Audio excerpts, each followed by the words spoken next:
안녕하세요. 켈리의 작은 도서관에 오신 것을 환영합니다. 오늘은 곽재식 작가의 달팽이와 다슬기를 소개해 드리겠습니다. 숙제로 해간 재미있는 설화 달팽이와 다슬기 이야기는 선생님의 고정관념과 편견으로 뜻하지 않게 안타까운 결과를 초래합니다. 구독과 좋아요, 알림 설정 부탁드리며 이 이야기 시작하겠습니다.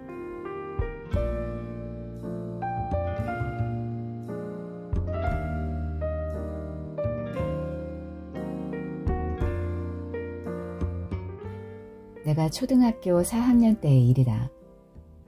그 해 우리 집은 이사를 갔다. 원래 우리 집은 내항에서 2시간 정도 떨어진 곳에 있는 어촌이었다. 아버지께서는 멸치잡이 배를 타셨고 어머니께서는 동네 과수원에 나가서 일을 하셨다. 그러다가 할머니께서 돌아가시고 나서부터는 아버지께서 외국으로 멀리 나가는 큰 배를 타시게 되었다. 그렇게 되자 나는 1년에 한 달 정도만 아버지와 같이 지냈을 뿐이어서 자연히 아버지와는 같이 있어도 서먹할 뿐 별 할 일도 할 말도 없는 사이가 되었다. 사실 그게 아니라도 나는 원래 아버지보다는 어머니와 훨씬 더 친했다. 아버지는 결혼을 늦게 하셔서 텔레비전 연속극 같은 데 나오는 할아버지들보다 더 나이 들어 보였다. 말수도 많은 편이 아니셨고 그렇다고 딱히 자잘한 이야깃거리들을 많이 만드시는 편도 아니었다. 그에 비해 어머니께서는 무척 젊으신 편이었고 그래서인지 다른 집 어머니들보다 훨씬 예뻤다. 어머니 고향은 베트남 나짱이었는데 아는 것도 많으시고 나를 데리고 이런저런 것도 많이 가르쳐 주시는 훨씬 재미있는 분이셨다. 가끔 어릴 때부터 하던 베트남어로 내가 투정을 부리거나 조르거나 하면 어머니께서는 참 재밌어 하시며 웃으시기도 했다. 그 동네에 살 때 친구들은 훈이, 기식이, 성우 같은 아이들이었다. 나는 딱히 무슨 설명할 거리가 많은 아이는 아니었지만 또 개중에 모아놓고 보면 그다지 부족한 아이도 아니었다. 가끔 친구들과 다툴 때가 있었고 그러면 아이들은 곧잘 나를 베트콩이라고 놀리기는 했다. 하지만 그러면 우리 패거리들은 그 녀석의 어머니에 대해 알아내서는 중국에서 온 사람이면 탕수육이라고 했고 필리핀에서 왔다면 검둥이라고 맞받아쳤다. 태국에서 온 사람이라면 에이즈라고 했고 어머니가 러시아나 중앙아시아권에서 온 사람이라면 나이트라고 놀리면서 겨루었다. 그렇게 욕하며 싸우다 보면 선생님들이 즐겁을 하면서 그런 말을 하면 안 된다고 했다. 하지만 그때 우리 싸움이란 결국 공을 차다가 공이 금 밖으로 나갔느냐 안 나갔느냐 따위를 두고 벌이는 싸움이었다. 그래서 무슨 뜻인지도 모를 욕을 하며 무서운 척 굴다가도 몇 밤이 지나고 나면 결국 다시 친해지기 마련이었다. 아버지가 다시 한번 다녀가신 후 우리 가족은 이사를 가기로 했다. 우리 가족이라고는 하지만 어머니와 나 둘뿐이었고 이사라고는 하지만 자동차로 채 1시간도 걸리지 않는 근처 동네로 가는 것이었다. 그렇지만 몽돌이 섬이 보이는 언덕배기에 있던 집에서 떠나 우리는 신도시 언저리에 있는 아파트의 15층에 살게 되었고 나는 친구들을 떠나서 새 학교에 오게 되었던 것이다.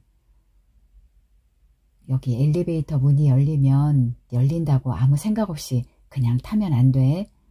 가끔 엘리베이터가 고장나면 문만 열리고 엘리베이터 바닥은 안 올라올 때가 있거든. 그러면 여기가 몇 층이야? 15층. 그렇지. 그러면 엘리베이터가 올라온 줄 알고 그냥 들어가다가 밑으로 떨어진단 말이야. 그러면 큰일 나. 알겠지? 알았어. 어머니는 짐짓 걱정스러운 목소리를 내며 엘리베이터 앞에서 나에게 그렇게 설명하셨다. 하지만 그날 어머니께서는 아파트의 엘리베이터며 계단이며 높다란 베란다가 참 좋아 보이는지 싱글벙글 하시며 즐거워하시는 것을 어린 나도 빤히 알 수 있었다. 나도 덩달아 괜히 기분이 들떴다. 어머니께서는 떡을 사서는 옆집과 아래층, 위층으로 쭉 돌렸다. 대부분 초인종을 눌러도 아무 대답이 없었다. 나는 그때 초인종을 누르면 집 안 인터폰에 있는 화면으로 얼굴이 보인다는 것을 알고 있었다. 그래서 낯선 집에서 초인종을 누르고 조금 긴장된 모습으로 문 앞에서 기다리는 어머니의 모습이 그 집 안 인터폰 화면에 그대로 나오고 있다고 생각했다.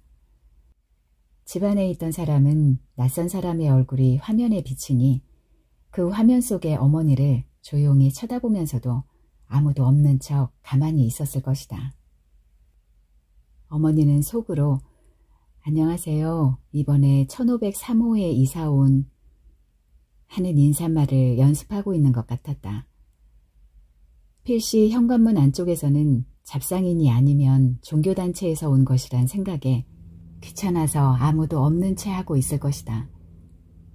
그 생각을 하니 그렇게 저 집 인터폰 화면에 철문 앞에서 기웃기웃 기다리는 어머니의 모습이 비친다는 것이 싫어졌다. 내가 그러거나 말거나 어머니께서는 8집을 계속 돌아다니셨고 마침 시장을 봐오던 1803호의 은희 엄마라는 사람과 마주치게 되었다. 안녕하세요. 이번에 1503호에 이사 왔어요. 어머니께서는 웃으시면서 그 은희 엄마에게 떡을 건넸다. 은희 엄마는 꽤 나이 들어 보이는 아주마였는데 나를 보더니 몇 학년이냐고 묻고는 자기네 딸은 5학년이라고 하면서 웃어댔다. 어머니가 조금 마른 편인데 비해 그 아줌마는 약간 통통한 편이었다. 그런데 그 아줌마는 그냥 1803호 아줌마일 뿐이면서도 어딘지 옛날 동네의 과수원 주인 아줌마처럼 보이기도 했다. 나는 약간 주눅이 들어 가는 목소리로 아줌마가 묻는 말에 겨우겨우 대답을 했지만 어머니께서는 마침내 떡을 줄 사람을 발견한 것이 반가운지 한참을 서서 이야기를 했다. 그날 저녁에 어머니께서는 나에게 내일은 학교에 가야 하니 일찍 자라고 했다. 하지만 막상 어머니께서는 자리에 누워도 새집에서 잠이 잘 안 오시는지 계속 부엌 옆에 창고를 보거나 화장실의 붙박이장을 살펴보거나 하셨다. 한참 복잡하게 전화번호를 누르면서 몇 번씩이나 아버지와 통화를 하려고 하시기도 했다. 아버지와 통화하시지는 못했지만 그날 밤 어머니는 무엇이 그렇게 설레도록 즐거운지 새집에서 첫날 밤에 잠을 잘 이루시지 못하는 듯 보였다. 이튿날 새 학교에 가보니 선생님들끼리 이런저런 서류를 주고받느라 시간이 걸렸다. 나는 학교 복도에 서서 한참을 지루하게 기다려야 했다. 그러는 동안 이 학교 아이들을 찬찬히 살펴볼 수 있었다. 그냥 그날 기분 때문에 그랬을 수도 있겠지만 이 학교는 예전에 다니던 학교에 비해서 여자아이들이 좀 더 예뻐 보였고 남자아이들은 조금씩 더 키가 커 보였다. 나도 키가 작은 편은 아니어서 딱히 놀리는 기분이 든다거나 한 것은 아니었다. 하지만 이곳 아이들은 싸우거나 욕을 해도 베트콩이니 오랑캐니 하는 말을 하지는 않았다. 나는 만약에 여기서 싸우게 되면 뭐라고 소리를 질러야 하나 생각하며 조금 겁을 먹었다. 나랑 같이 가자. 잠깐만 기다려. 한 선생님이 나를 보고 그렇게 말했다. 그녀는 잠깐 동안 안경을 벗고 콘택트 렌즈를 양쪽 눈에 끼우는 일을 했다. 그녀는 내 손을 잡고 방향을 이끈 뒤에 앞장서 걸어서 교실로 들어갔다. 새로 전학 온 친구가 있어요. 이름을 묻고 답하고 아이들이 박수를 우르르 한번 쳐준 뒤에 나는 맨 뒤쪽의 빈자리에 가서 앉게 되었다. 그것이 새 학교에서 보낸 첫날의 시작이었다. 선생님께서는 나에게만 이것저것 묻는 게 좋지 않다고 생각하셨는지 그날 아이들 모두에게 물어보고 손을 들게 해서 조사를 했다. 모두 눈 감아, 눈 뜨면 안 돼. 선생님께서는 이렇게 말씀하시더니 아버지나 어머니께서 공무원이신 사람 손들어. 눈 뜨지 말고 손만 들어. 하시면서 아이들에게 손을 들라고 하셨다. 선생님은 손든 아이들의 얼굴을 보고 그 숫자를 세곤 했다. 선생님께서는 그런 식으로 할머니나 할아버지와 함께 사는 아이나 그렇지 않은 아이를 조사하기도 했다. 또 집에 컴퓨터가 없는 아이가 있는지 묻기도 했다. 그러다가 이내 선생님께서 또 물으셨다. 어머니가 한국 사람 아니신 분 손들어 라고 하셨다. 나는 잠깐 가슴이 빠르게 뛰는 것을 느꼈다. 나는 실눈을 가느다랗게 뜨고 눈을 감은 척하면서 주위를 돌아보았다. 우리 반에서 손을 든 사람은 아무도 없었다. 나도 손을 들지 않았다. 속인 것도 아니고 거짓말을 한 것도 아니었다.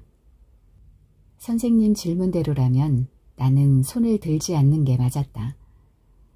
하지만 꼭 잘못한 듯한 기분도 들었다. 어쩐지 나는 그날만은 그곳을 빨리 빠져나오고 싶어서 수업이 끝나자 청소도 하지 않고 집까지 달려왔다. 둘째 날은 공교롭게도 시험 보는 날이었다. 보통 나는 자연은 잘하고 수학은 잘했다 못했다 했다. 한편 음악은 몰라서 몇 개 틀리고 실수해서 틀리고 해서 무척 못하는 편이었다. 그런데 이 학교는 대부분의 과목들이 옛날 학교보다도 한 달씩 진도가 빨랐고 음악은 2달 정도 느렸다. 그 탓에 나는 대부분의 과목들은 무슨 소리를 하는지 몰라서 우수수 다 틀려버렸다. 그리고 음악은 2달 전에 배웠던 것이 거의 생각이 나지 않아서 또 우수수 다 틀려버렸다. 점수나 등수가 얼마나 되는지는 알 수 없었다. 하지만 모르는 문제가 계속 우수수 나와서 자꾸만 허둥대고 무섭고 질리고 막막했던 느낌만은 분명했다. 그래서 나는 시험을 망쳤다는 느낌만은 정말 화끈하게 느낄 수 있었다. 그날 집에 가는 길에 아이들은 나 시험 망쳤어. 야, 내가 진짜 망쳤어. 너 8번 문제 답 뭐라고 했어? 따위의 말을 하면서 어울려갔다. 혼자 집에 가는 내가 보기에 그 녀석들의 표정은 유쾌하게 웃는 것 같기만 했다. 며칠쯤 지나고 나니 어머니께서 나를 영어 학원에 보내겠다고 하셨다. 나는 가기 싫다고 했다. 하지만 어머니께서는 그러면 안 된다고 하셨다. 은희는 벌써 3년째 다녀서 이제 중학교 때 거 배운다는데 다른 애들도 다 다닌대. 그러다 너만 계속 공부 못하고 다른 애들이 바보라고 놀리면 좋아? 어머니께서 그렇게 말씀하시면서 내 손을 잡아 끌었다. 그것은 이빨 안 닦으면 다 썩는다 처럼 무섭게 위협하는 투가 아니었다. 오히려 어머니께서 겁을 먹은 듯한 말투였다.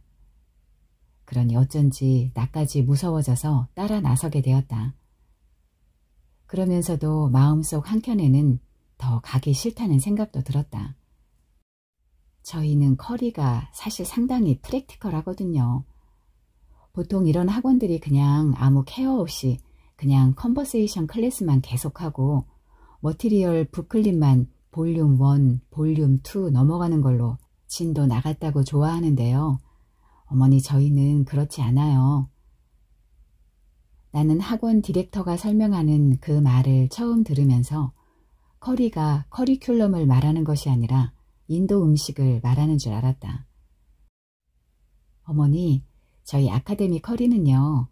지금 우리 친구 같은 경우에는 클래스 C로 어사인 하는데요. 어머니 그럼 한 주에 4 클래스에서 C2, P1, S1이거든요. 컨버세이션 2 클래스, 파닉스 1 클래스, 스피치 1 클래스예요.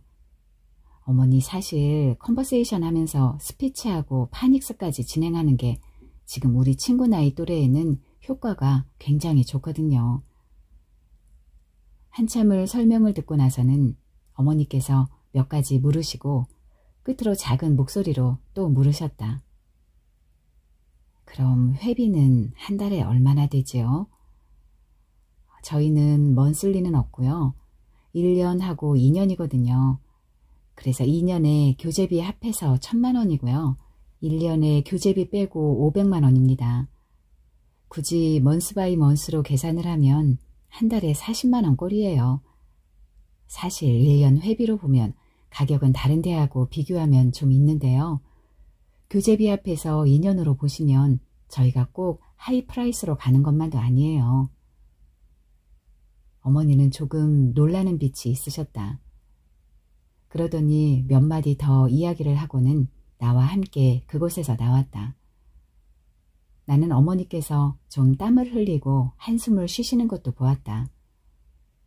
어머니께서는 그러고 나서도 다른 영어 학원을 3군데나 더 돌아보셨는데 학원의 크기와 디렉터라는 인간의 얼굴만 다를 뿐이지 하는 이야기와 듣는 이야기는 거의 같았다. 그런 짓을 하루 종일 반복하고 있자니 좀 지긋지긋해져서 이 영어 학원이라는 곳에 굉장히 가기 싫어지기까지 했다. 좀 칭얼거리고 혼나고 좀 심통 부리고 또 혼나고 하는 시간이 흐른 후에 나는 마침내 처음 커리를 들먹이던 학원의 4분의 1쯤 되는 작은 학원에 다니게 되었다. 그 즈음에서 학교에서 나는 어느 정도 자리를 굳히게 되었다. 결코 좋은 자리는 아니었다. 2달 먼저 옛날 학교에서 배웠던 음악은 금세 알아먹을 수 있었지만 음악은 원래 잘하는 과목이 아니어서 별로 나아지지 않았다. 게다가 전학 오면서 중간에 한 달을 빼먹게 된 다른 과목들은 계속 쌓이고 밀려서 도무지 잘 할 수가 없었다. 결국 나는 선생님이 수업 시간이 많이 남는다 싶으면 질문을 시키거나 발표를 하게 하는 대상이 되었다. 그러면 일어나서 더듬거리기나 딴소리를 하는 역할인 것이다. 선생님께서는 쉽디 쉬운 초등학교 4학년 과목들을 도무지 알아먹지 못하는 나 때문에 괴로워하셨다.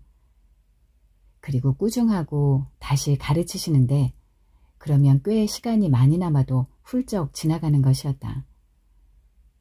그러다 보니 나로서는 해내기 어려운 숙제들이 많았고 해봤자 한두 줄 끄적이다가 접어버리는 일이 적지 않았다. 나는 선생님께 꾸중을 자주 들었고 나중에는 학교에서 선생님이 하는 이야기를 듣는 것이나 숙제를 하는 것 자체가 그냥 좀 싫어졌다. 학교에 가는 것은 꾸중을 들으러 가는 집 같았다. 숙제를 한다고 낑낑거리다 보면 자꾸만 잘못했다고 혼나는 상상만 하게 되었다. 차라리 그런 것은 다 집어던지고 아무것도 생각 안 하고 놀러다니는 쪽이 훨씬 속 편했다. 어차피 욕먹기란 매 한 가지 아닌가 말이다. 그나마 다니는 영어 학원의 윈스턴이 꽤 재미있는 사람이기에 영어는 웬만큼 잘할 수 있었다. 학원은 작고 궁색한 편이었지만 윈스턴은 웃기고 숙제도 곧잘 도와주는 사람이었다. 뉴올리언스에서 온 사람이라서 원장이 안 볼 때면 종종 똑같은 말을 뉴올리언스의 자기 친구들은 어떤 식으로 발음하는지 과장해서 웃기게 읊조리곤 했다. 일부러 좀 껄렁한 척하는 윈스턴의 표정이나 말투는 무척 재미있어서 나는 처음에 영어학원 가기 싫어했던 것 치고는 무척 많은 것을 익힐 수 있었다. 잘된 일인지 어떤지는 몰라도 그렇게 영어만 잘한 탓에 학교 선생님은 내가 가능성은 있지만 게으르고 아는 게 없어서 답답한 아이라고 여기게 되었다. 옆반 아이들끼리 싸우다가 팔이 부러진 것을 내가 목격한 날이었다. 두 아이가 싸운 것을 처음부터 끝까지 본 사람은 나밖에 없어서 나는 교무실로 가서 그 반 선생님과 두 아이의 어머니 사이에서 묻는 말에 지루하게 계속 대답을 해야 했다.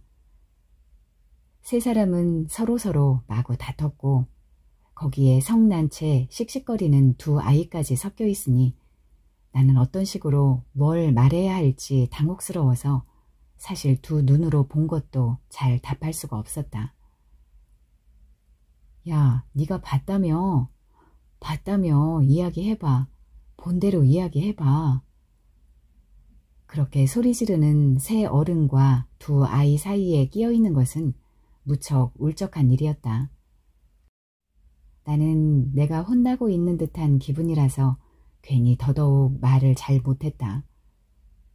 곧 세 어른 중에 누가 먼저였는지는 모르겠지만 한 사람이 욕을 하기 시작해서 분위기는 더 거칠어졌다. 마침내 다른 선생님 한 분이 나서서 5 인간들을 교무실 옆에 딸린 흡연실로 옮기게 했고 나는 이 일행과 헤어질 수 있게 되었다.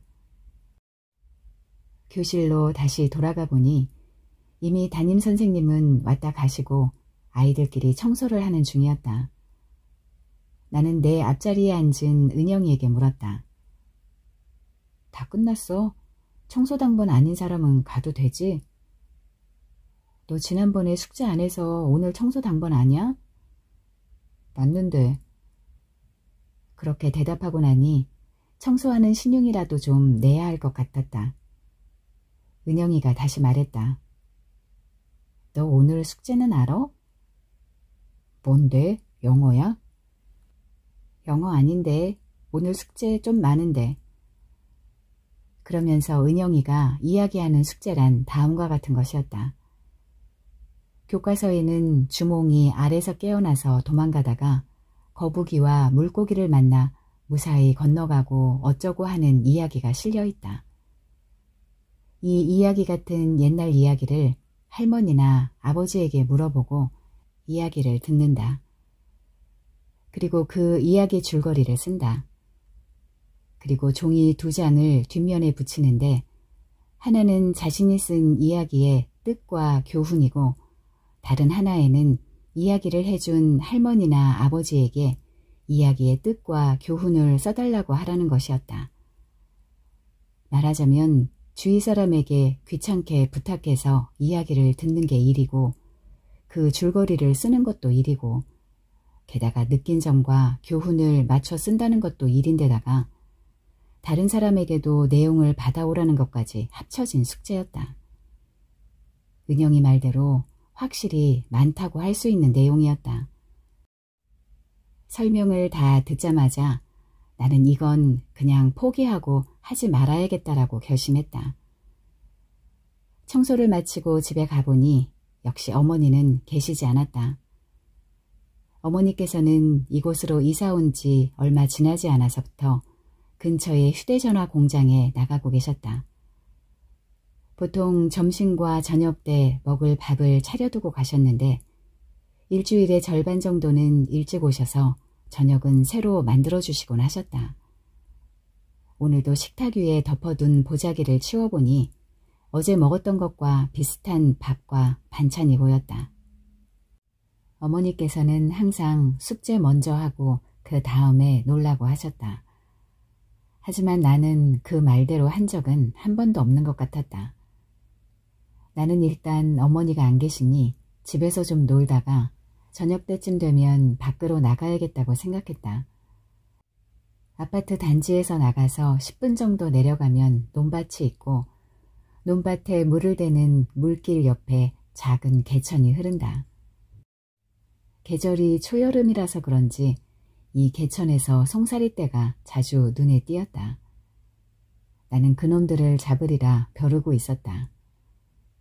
어제는 그 개천에서 한참 물방울을 튀기며 쫓아다닌 끝에 드디어 나만의 새로운 공법을 개발하여 완성하기까지 했다. 그 수법은 이렇다. 우선 흙을 한 줌 파서 손에 쥐고 있다가 송사리떼가 보이면 그 위에다 흙더미를 뿌린다. 송사리는 위에서 갑자기 흙이 덮쳐오니까 당황하고 비틀거리는데 바로 그 틈에 손가락으로 물과 함께 당황한 송사리를 건져 올리면 간단히 송사리를 잡을 수 있다는 것이다. 오늘이야말로 어제 완성한 그 공법을 이용해서 마음껏 송사리를 잡을 날이었다. 집에서 빈둥거리다가 송사리를 잡으려고 문을 나서려는데 그때 집으로 들어오는 어머니와 마주쳤다. 밥은 챙겨 먹었니? 어머니께서 물으셨다. 나는 대답하지 않고 재빨리 문 밖으로 나가려고 했다. 어머니께서는 피곤하신지 지친 모습으로 앉으며 말했다. 숙제는 다 하고 나가는 거야? 나는 그냥 나가려는데 어머니께서 다시 물으셨다. 엄마가 묻잖아. 숙제는 다 했어? 아니, 갔다 와서 하면 돼. 엄마가 숙제부터 하고 놀아야 된다고 그랬지. 오늘 숙제 별로 안 많단 말이야. 갔다 와서 해도 돼. 별로 안 많으면 하고 가서 놀아도 되겠네. 나는 계속 숙제를 안 하고 가겠다고 우겼고 어머니께서는 그날따라 절대 안 된다고 했다. 나는 징징거리며 짜증을 냈다. 어머니께서는 화를 내시며 나를 다그치셨다. 그러다가 마침내 나는 은영이네 엄마는 금요일마다 맛있는 거 해주는 날이라는데 나는 맨날 집에 오면 아무도 없고 맛없는 것만 차려준다고 투덜거리기까지 했다. 어머니께서는 조금 주춤하시는 듯 했지만 물러섬이 없으셨다. 오늘 숙제 어려워서 어차피 내일까지 하기 어렵단 말이야. 나는 그렇게 짜증을 내면서 다시 집 안으로 들어왔다. 어머니께서는 숙제가 뭐냐고 물었다. 내가 숙제가 이렇고 저런 거라고 설명을 하니 어머니께서 말씀하셨다. 그러면 엄마가 이야기해 줄게. 어머니께서는 공장에 들고 간 가방을 내려놓으셨고 씻고 저녁을 다 준비하시면서 내 숙제에 쓸 이야기를 생각하셨다. 마침내 저녁을 먹으면서 어머니께서 들려주신 이야기는 다음과 같았다. 먼 옛날 어느 마을에 한 처녀가 살고 있었다. 이 마을에는 논농사를 짓느라 물을 모아놓은 작은 저수지가 있었다. 동네 어른들이 말하기를 저 저수지에는 들어가지 마라. 들어가면 큰일 난다. 이유는 모르지만 옛날부터 저 저수지에 들어가면 안 된다고 전해 내려온단다. 라고 했다. 처녀도 이 이야기를 알고 그 저수지에는 들어가지 않았다. 그런데 처녀는 집이 가난해서 일을 많이 해야 먹고 살 수 있었다. 그래서 늦게까지 논에서 일을 해야 했다. 그렇게 늦게까지 일하던 어느 날이었다. 밤이 되도록 늦게까지 일하느라 땀도 많이 났거니와 날씨도 유난히 무더운 날이어서 처녀는 그만 참지 못하고 옷을 벗고 저수지에 들어가서 목욕을 했다고 한다. 그런데 그 다음 날부터 이상스럽게도 처녀의 배가 점점 불러오기 시작했다. 처녀의 주위 사람들은 이를 매우 의아하게 여겼고 처녀도 놀라서 무서움에 떨었다. 마침내 처녀는 아이를 낳게 되었는데 처녀가 낳은 것은 놀랍게도 사람이 아니라 달팽이와 다슬기였다. 사람들은 이 소문을 듣고 해괴한 일이라며 놀랐다. 처녀는 말했다. 저수지에 들어간 적이 있는데 그 다음 날부터 배가 불러오더니 이렇게 됐습니다. 그 말을 듣더니 마을 사람들은 모두 들어가지 말라던 저수지에 들어갔다며 처녀를 욕했다. 그러던 가운데 한 사람이 말하기를 사람이 사람을 낳지 않고 달팽이와 다슬기를 낳았으니 이는 필시 요물이나 도깨비에게 홀린 것임에 분명하다. 달팽이와 다슬기는 그 자식들이니 장차 이 요사스러운 달팽이와 다슬기 때문에 큰 화를 입을지도 모른다. 라고 했다. 그 말을 듣더니 사람들은 겁을 먹고 하나둘 마을을 떠나기 시작했고 심지어 달팽이와 다슬기를 낳은 처녀까지 마을을 떠나고 말았다. 그리하여 마을은 아무도 살지 않는 텅 빈 곳이 되었고 달팽이와 다슬기만 사는 마을이 되었다. 아무도 없는 마을에 남겨진 달팽이와 다슬기는 먹을 것이 없어서 스스로 일을 해야 했다. 농사짓고 일하는 법을 가르쳐주는 사람이 아무도 없었기에 달팽이와 다슬기는 몹시 힘겹게 일을 해야 했다. 하지만 달팽이와 다슬기는 서로 힘을 합해 열심히 일했고 둘은 겨우겨우 연명할 수 있었다. 그렇게 달팽이와 다슬기가 서로를 의지하며 지내던 어느 날 갑자기 저수지물이 점점 넘치더니 마을이 온통 홍수에 휩싸이게 되었다.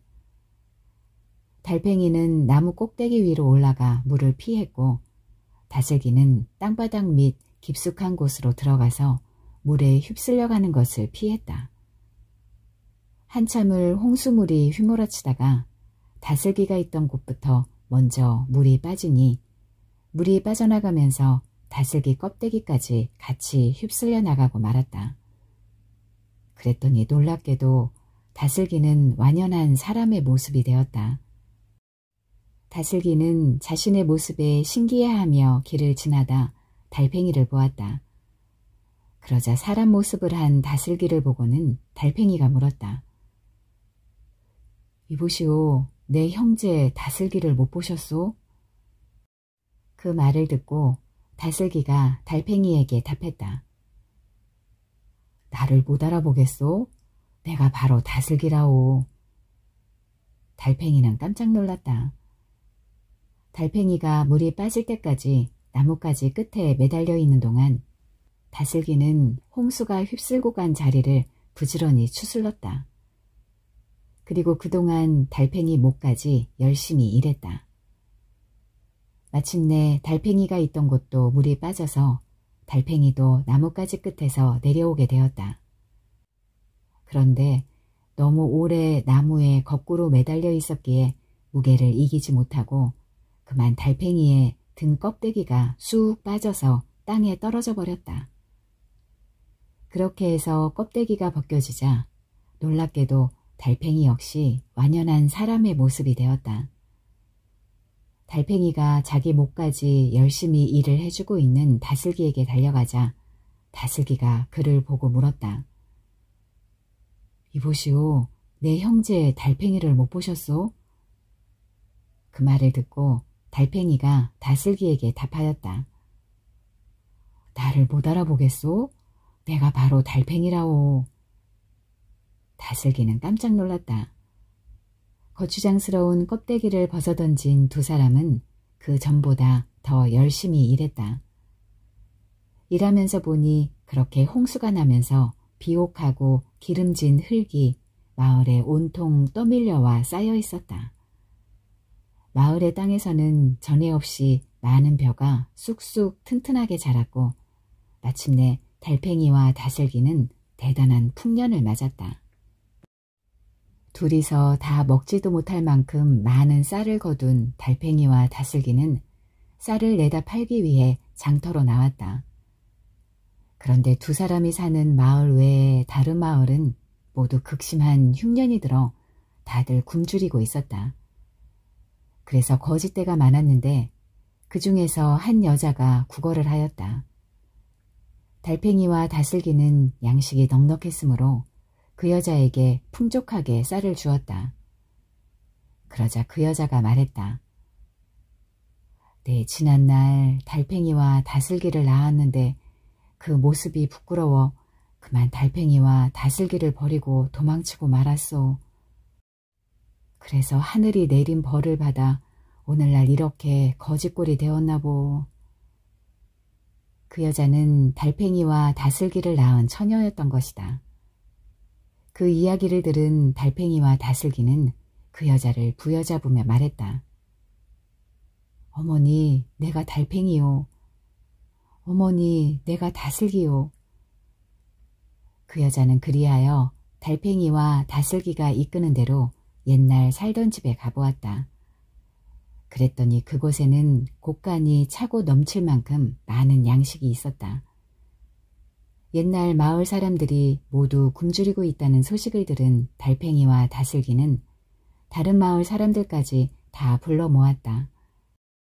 달팽이와 다슬기가 거두어들인 곡식으로 사람들은 무사히 굶어 죽을 위기를 넘길 수 있었다. 마을 사람들은 달팽이와 다슬기와 함께 예전처럼 마을에 다시 모여 살게 되었다. 사람들은 달팽이와 다슬기에게 고마워하게 되었고 그 후로도 오랫동안 마을은 잘 사는 마을로 이름이 높았다. 물론 사람들은 그 해부터는 마음 놓고 저수지에서 목욕을 했다고 한다. 처음 듣는 이야기였다. 사실 생각해보니 어머니는 내게 별로 이야기 같은 것을 들려주신 적도 없었다. 꽤 신기한 이야기였고 커다란 달팽이가 나무 위로 올라가는 모습 같은 것을 상상해보니 재미나기도 해서 나는 꽤 좋다고 생각했다. 숙제를 마치기 위해서 나는 느낀 점을 썼다. 뭐라고 써야 할지 잘 몰라서 한 줄 쓰는데 한참씩 시간이 걸렸다. 밖에 나가서 놀고 싶은 생각에 자꾸만 조바심이 나서 더 잘 쓸 수가 없었다. 그러다 보니 좀 쓰기 싫기도 하고 그래서 쓰는 시간이 외려 더 오래 걸렸다. 한편 어머니께서 느낀 점을 써주시는 일도 만만치 않았다. 어머니께서는 서류에 이름이나 주소를 쓸 때 외에는 한글, 한국어로 뭔가를 길게 써본 적이 별로 없었다. 그러다 보니 어머니께서도 나만큼이나 뭐라고 써야 할까, 어떻게 써야 할까 고민하시는 눈치였다. 어머니께서는 종이를 들고 식탁 위에 앉아서 한참 동안 고민해서 몇 글자 쓰고는 잠시 고민하다가 지우개로 지우시기를 반복했다. 그나마 인터넷에 베트남어, 한국어 사전 같은 것이라도 많이 올라와 있으면 좋을 텐데 그런 자료도 무척 드문 편이어서 어머니께서는 그저 손으로 이마를 짚고 고민하고 또 고민하실 뿐이었다.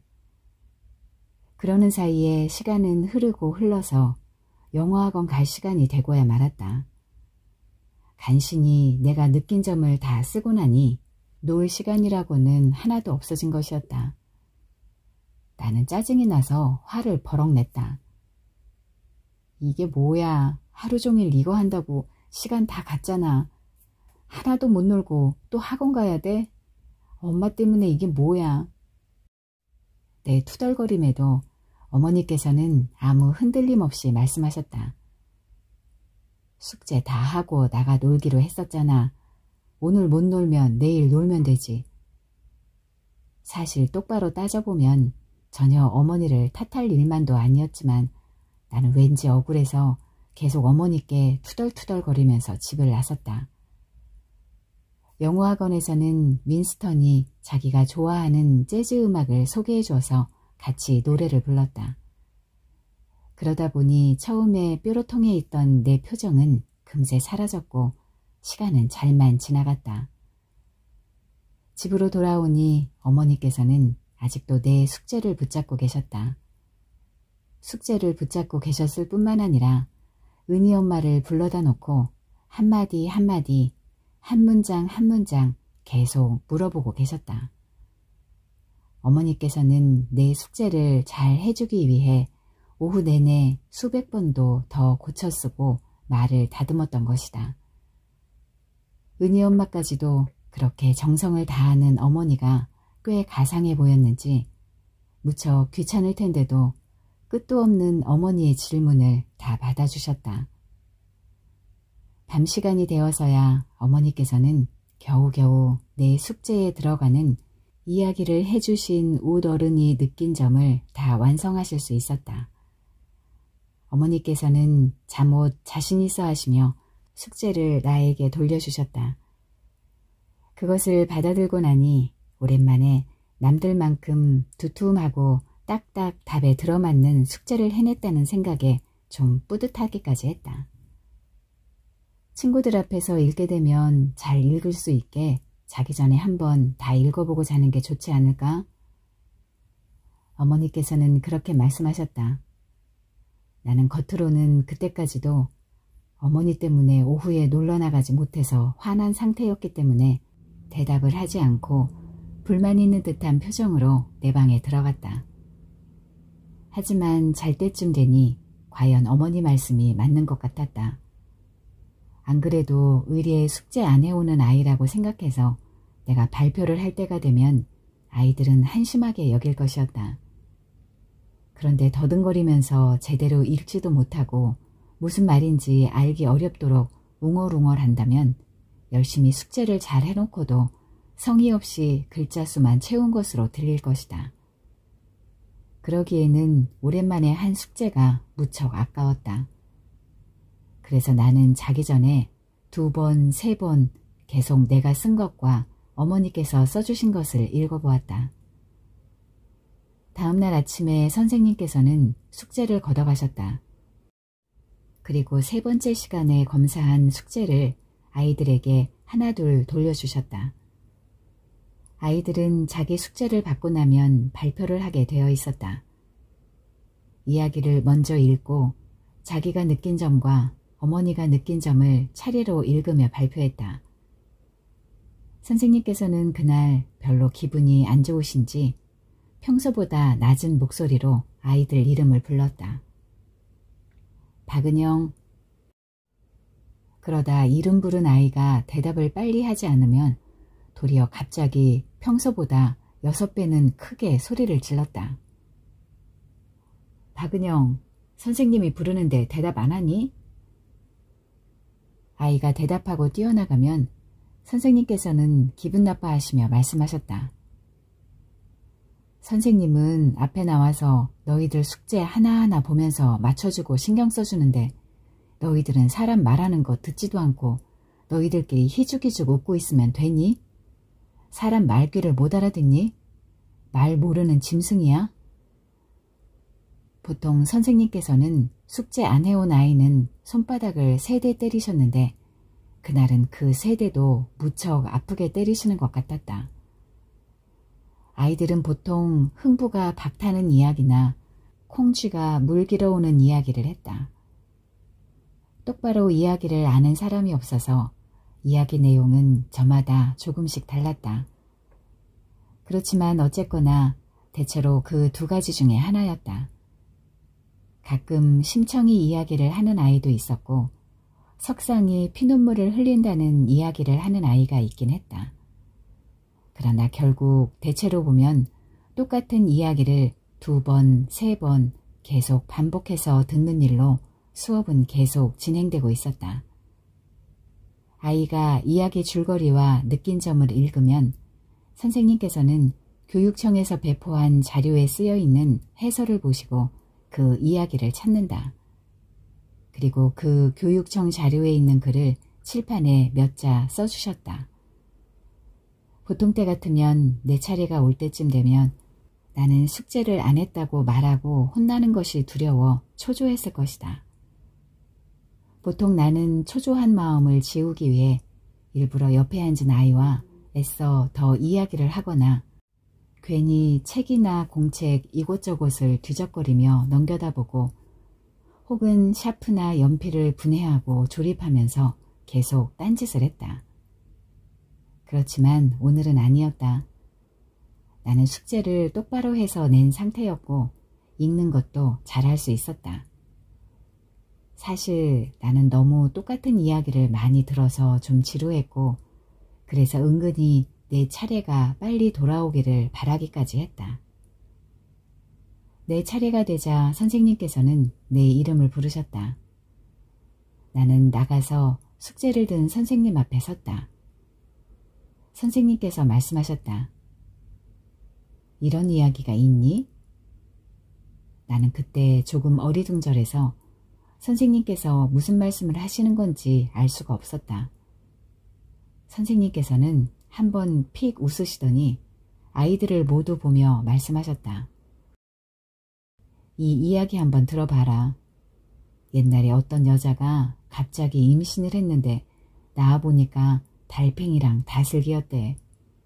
그런데 그게 너무 무서워서 그 여자랑 마을 사람들이 다 도망을 갔다는 거야. 선생님께서는 그러고 나서 이야기가 잠시 생각나지 않는지 내 숙제를 앞뒤로 한 번 더 넘겨보셨다. 그러고 나서 갑자기 홍수가 나더니 달팽이랑 다슬기가 갑자기 사람으로 변신을 하고, 그러고 나니까 풍년이 들어서 갑자기 마을 사람들이 전부 다 다시 달팽이랑 다슬기한테 돌아온다는데, 다시 한번 숙제를 뒤적거리셨다. 그래, 이게 끝이야 뭐야? 이런 이야기 들어본 사람 있니? 선생님은 어이없다는 표정으로 웃으셨다. 그러자 아이들 몇몇도 따라 웃었다. 그리고 선생님께서는 나를 보고 말씀하셨다. 선생님은 숙제 안 하는 사람보다 거짓말하는 사람을 훨씬 싫어해. 숙제야 갑자기 좀 놀고 싶어서 못할 수도 있고 어쩌다 깜빡하고 까먹어서 못할 수도 있지. 그런데 그렇게 숙제를 못해놓고 선생님을 속이고 자기 자신을 속이고 그러면 되겠니? 나는 영문을 몰라서 선생님 얼굴을 보며 따졌다. 이거 숙제 제대로 한 건데요? 선생님께서는 그러더니 숙제 3번째 장을 펴서 내 앞에다 흔들었다. 이거 봐라. 엄마가 쓴 거라고 해놓고 지어내서 이게 뭐니? 말도 하나도 안 맞고 글씨가 개발 세발 딱 네 글씨처럼 지렁이 기어가듯이 엉망이잖아. 아니 나 같으면 그래도 엄마가 쓴 거라고 속일 때는 글씨라도 좀 예쁘게 쓰겠다. 이건 글씨가 딱 보니까 하기 싫어가지고 삐뚤빼뚤 유치원생 글씨보다도 더 못하다. 나는 얼굴이 갑자기 빨개졌다. 이건 너 혼자 거짓말하는 게 아니라 자기 엄마까지 팔아서 엄마까지 욕먹이는 거야. 그런 식으로 혼 안 나려고 거짓말만 하면 커서 사기꾼밖에 안 되는 거야. 그것도 큰 도둑도 못 되고 좀도둑. 선생님께서는 그렇게 말씀하셨다. 나는 아무 말도 못하고 가만히 우두커니 서 있었다. 고개를 푹 숙이고 얼굴이 붉어진 나를 한참 동안이나 선생님께서 보고 계시는 것 같았다. 선생님께서는 이내 다시 말씀하셨다. 선생님 죄송합니다. 소리도 한마디도 안 하네. 손바닥 대. 넌 숙제만 안 한 게 아니라 거짓말까지 했으니까 10대 맞는다. 나는 꼼짝 않고 가만히 서 있었다. 손 내밀어. 안 내미니? 나는 고개를 들어 선생님 얼굴을 한번 쳐다보았다. 손 내밀라니까. 한참을 그러고 있다가 나는 모든 반 아이들이 나를 빤히 쳐다보고 있는 것을 알고는 손을 내밀었다. 어디 벌써부터 선생님을 속이려고 거짓말을 하니? 선생님께서는 내가 별로 반성하는 기미가 없는 듯하니 무척 화가 나신 듯 내 손에 매질을 10대를 하셨다. 그러느라 내 숙제는 바닥에 떨어져 버렸다. 다음 은서 나와. 갑자기 이름을 불린 다음 아이가 허둥지둥 뛰어나오면서 바닥에 떨어진 내 숙제 언저리를 한번 밟고 말았다. 한 장 한 장 바닥에 흩날린 숙제를 나는 주섬주섬 주워서는 자리로 돌아왔다. 자리에 돌아와 앉아서 숙제를 다시 추슬러 손에 들었다. 발자국을 지우려고 손으로 문질렀는데 그 자국이 이미 종이에 스며서 더 번져버리고 말았다. 어제 하루 종일 어머니께서 해주신 숙제는 심지어 유난히 청소를 안 한 바닥에 떨어져서 더럽게 쓰레기처럼 구겨져 얼룩져 있었다. 선생님은 앞에 나간 은서에게 숙제를 건네주다 말고 나를 보며 말씀하셨다. 너 우니? 그거 10대 맞았다고 아파서 울어? 여학생들도 안 오는데 뭐 잘한 거 있다고 그걸 맞고 사내 자식이 울고 있니? 선생님은 참나 하시면서 한번 웃으셨다. 그러니 나는 그때부터 울음이 터져나와서 그만 소리를 내어 그 자리에서 엉엉 울고 말았다. 나는 그 자리에서 그렇게 계속 울다가 죽어버리고 싶었다.